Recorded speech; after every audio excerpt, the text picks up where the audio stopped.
Is the graduate market broken, or does it just feel that way? If you're interested in unpacking this question with me, an ex-recruiter who's worked for Fortune 500 companies, Accenture, NHS, etc. in their hiring process, then please do subscribe, like, and share this video with like-minded graduates or undergraduates who are on their search for their dream role. If you're a recent graduate or undergraduate who's in their final years applying for roles, you might be feeling frustrated. You're doing all the right things. You're getting your applications out there. You're speaking to the hiring managers. You're chasing up HR, yet you're facing the same things over and over again, whether that be rejection, silence, or being ghosted along the recruitment process, and you're probably feeling really confused. And I'm here to say you are not alone in this. Statistics have shown that unemployment within youth have been the highest that they've been since the 2008 crisis. And that goes to show that a number of other undergraduates and graduates are feeling the same frustration. So please do not feel that this is a burden that you alone are carrying. In order to help you, what I want to do in this video is talk you through what has changed in the job market over the recent years, what has stayed the same, and what I would be doing in 2026 if I were looking for a new role as an undergraduate or recent graduate. So there are three main things that I've seen in the job market that has shifted over the last few years. Firstly, there's been an explosion in the number of candidates that have been applying for roles. Secondly, there are fewer graduate roles. And thirdly, there's a huge aversion and risk management within hiring managers when it comes to hiring. So firstly, when looking at the volumes of candidates that are applying, what we have seen on the job boards is a much easier process for applicants to go through. So we have Easy Apply on LinkedIn. Other job boards have one-step processes where you just upload your CV. So what's happening is that there are a higher number of candidates applying for each role because the time to apply has drastically reduced. So this means that you're being asked in a much shorter time frame to really pack in value into your CVs or your LinkedIn profiles. Number two is that there are a fewer number of roles out there at the moment. When the economy slows down and technological advancements take place, what then happens is there are a fewer number of roles, yet there is a backlog over the last few years of the number of applicants that have been applying for those roles, as unemployment has been quite high. So you've got the double whammy of high number of graduates who have not found positions, plus a fewer number of graduate roles because the economy hasn't taken off as it should have over the last few years. And so what you have is a huge backlog of candidates waiting to find their dream roles. And the third reason is hiring aversion. And that is very closely linked to the second point that I made. But essentially, this is more looking at technological advancements, and whether that be in automation or AI, hiring managers are now looking for cheaper and cheaper ways to outsource roles, and therefore trying to find their value on automated processes as opposed to humans. And especially when the economy is down, they would rather take on less costly resources like technology to take and carry on the work. So this means that we are now in the position where there's inverted triangles. So there's a senior leadership, which is taking up a much bigger proportion of the workforce, and a much smaller and scaled junior workforce. And this is what you're also seeing as candidates, that actually hiring managers would rather utilize other resources in terms of technology than take on new talent and new potential. So this moves us on to the next topic, which is what hasn't changed. Companies still need really good talent. They need talent to drive revenue. They need talent to deliver the work. They need talent to liaise with stakeholders. So essentially, these three areas still exist within the workforce. So what hiring managers have now become is more selective. So essentially, they really need to see the value proposition that you bring as a candidate into the workforce so that they can reduce the amount of risk that they are taking on, so that you can show them that you can hit the ground running. So essentially, you're looking for, even in entry-level roles, someone who's had 1 or 2 years of experience and that they can take on the challenges from day one. And this is where you need to be able to show, through your work experiences or your time at university, that value that you can bring to them from day dot. The second area that hasn't changed is companies still use referrals, whether that be referrals from university lecturers or your friends and family. Companies still will take on talent based on someone vouching for them. So essentially, it's so important that you grow your network so that you are able to leverage the halo effect from your network to be able to then land your first role. And the third thing that hasn't changed is clear alignment. Companies are still looking for people that are clearly aligned with their values and their work ethic and their culture. So being able to communicate and articulate that clearly through your LinkedIn profile, whether that be articles that you're putting out or your own Instagrams and TikToks, where companies can easily search you and find that you are the right cultural fit, is super, super important.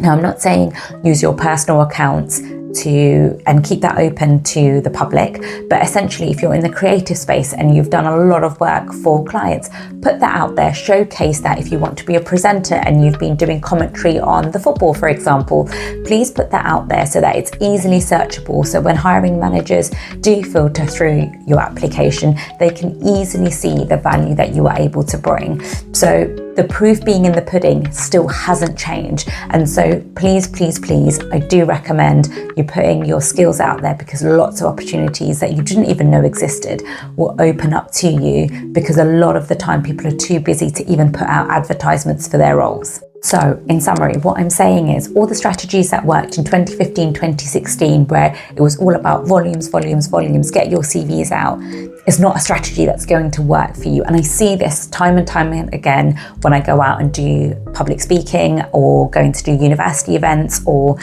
running networking events for folks. They keep coming and saying to me, Pira, what's wrong with my CV? Or I keep doing loads of applications. And essentially, when you haven't created nuances and you haven't been direct about your applications and you've not clearly articulated your story and matched it with that job description, unfortunately, that strategy whereby you're kind of seeing what sticks at the wall, that is not what's going to work. You have to be really strategic and you have to have that alignment in the next few years, 2026 and beyond. From an applicant tracking system perspective, as these technologies get smarter, you need to be able to show the pattern recognition that they look for. So putting generic CVs out there where you haven't tailored it to each role isn't going to work, whether that be a person manually looking through the CV or whether that be the technology sieving through your CV. The other thing that I would say is, by doing generic CVs and cover letters, what you aren't able to do is showcase your value, and each value for each company will change. If someone is in their growth stage or whether they're in their maintain stage, it will look so different, which is why tailoring your CV is super, super important in the application process. Essentially, each company will have different goals that they're trying to reach. So it's so important that you do research each company and are able to meet those goals and show how you are able to bring value from the first day moving on. This leads us on to the third topic that I wanted to cover, which is what I would do in this 2026 market. And essentially, what I would do is narrow down my job search, whether that be to 1 to 2 sectors. I would really look down whether that's healthcare or media or fashion, really understand the markets that I'm looking at. I would then be able to look at trends. I would then be able to look at upcoming features in terms of regulations that I need to be aware of in the company. And that way I'm able to really tailor my research and really understand what are the challenges within the organizations that I'll be working in. So narrow that down to 1 to 2 sectors. The second thing that I would do, role. So I would look for 1 to 2 job roles. So in this case, I would be looking for a product manager role, say, within healthcare. So what I would then do is look at 20 job descriptions from the likes of the NHS to GSK, look at what skills that they're looking for, what are the key programs that they need me to use, whether that's coding or whether that's Excel, really narrow down the key areas that they want me to be good in. And by looking at, say, 15 to 20 job descriptions, common words will start emerging. What you then can do is, using those aggregate words that are commonly coming up, find where within your CV you have done that. So whether that be at university on a certain course, or you've taken some extracurricular courses within Excel, for example, you're able to really highlight that and put that in the keywords or key skills area of your CV, so that when the applicant tracking system or the ATS looks at your CV, it's able to really pick that up and give you the weighting that you deserve. The other thing that I would also then do is, there are loads of competitions that go on. So really develop those skills via competitions, or do some pro bono work. I'm not at all advising to go and work for free. What I will say is, there are charities or other sectors that require applicants to come in and help them on a consulting project. So to be able to showcase your experience, really leaning into those sectors where people are able to give you referrals, or even some folks have then gone on to get work in those companies, I would advise you to have a look. And the best case scenario in those situations is, if you win a competition, you can then put you have won an award, or you have won the competition, or you are a runner-up in this area, and really showcase those skills. The other thing that I would also say is, you can also reach out to startups. Often they are so busy and swimming in a whole load of work. So ask them if there's anything that you can help with to ease the workload for them. Is also another way of you gaining valuable experience. But often companies like AWS, for example, have courses that you can go on to, and they will set homework as part of their courses, where you can start learning some of these key experiences that folks are looking for, say in the cloud environment, which is experience in their sandbox environment, that you can then put into your CV and talk through that experience when you get to interview stage. The third thing that I would do is compound my job search. When I hear that candidates have done over 200 applications, I find that often that they haven't been able to really compound their efforts. So what I mean by that is, essentially you do the application, you then don't hear back for a week, then you can reach out to the hiring manager. A week later, then you can ask the HR manager where your job process is. All of these stages really take time, whether that's you researching and finding out who the hiring manager is. In the previous video, I have taught you how to use the Boolean search, so that you can actually go and find selected people that you are after within the industries that or companies that you're looking for. So do have a look at that.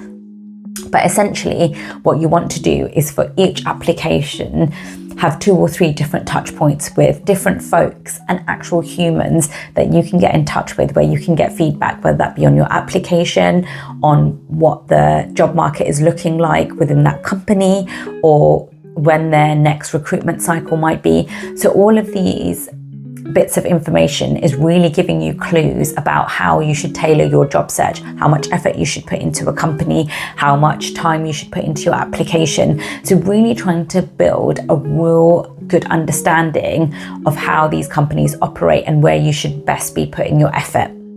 So important to really slow down your job search and do fewer but higher quality applications.